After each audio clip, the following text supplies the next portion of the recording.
All products and services featured are independently chosen by editors, however, may receive a commission on orders placed through its retail links, and the retailer may receive certain auditable data for accounting purposes.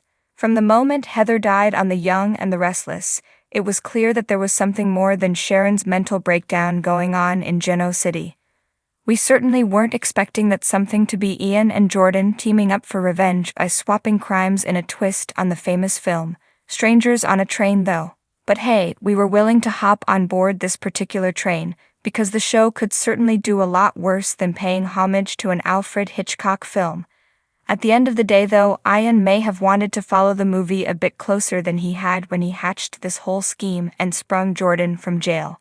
Because the whole point of Strangers on a Train is that the two men who are supposed to swap murders are, as the title suggests, quite literal strangers who meet on the titular train with absolutely no connection to each other.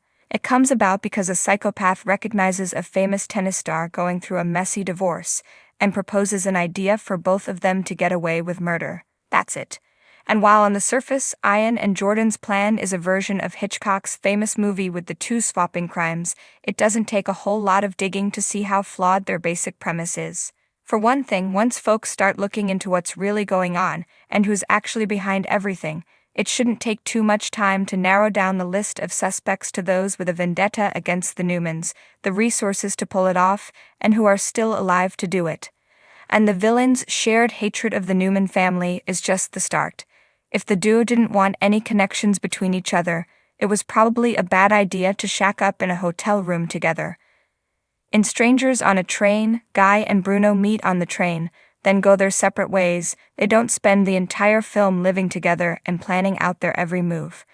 Then there's the fact that Ian got Jordan out of jail by pulling some strings, which is the definition of an incriminating connection. No matter how well he thinks he may have covered his trail, that alone is a fatal flaw built into their plan right from the start.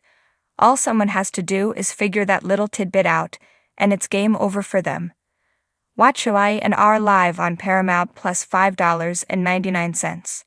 Bye now. And while we're at it, the plan didn't work out so hot in Strangers on a Train either, so even if they had gotten it right, chances are this all would have fallen apart anyway.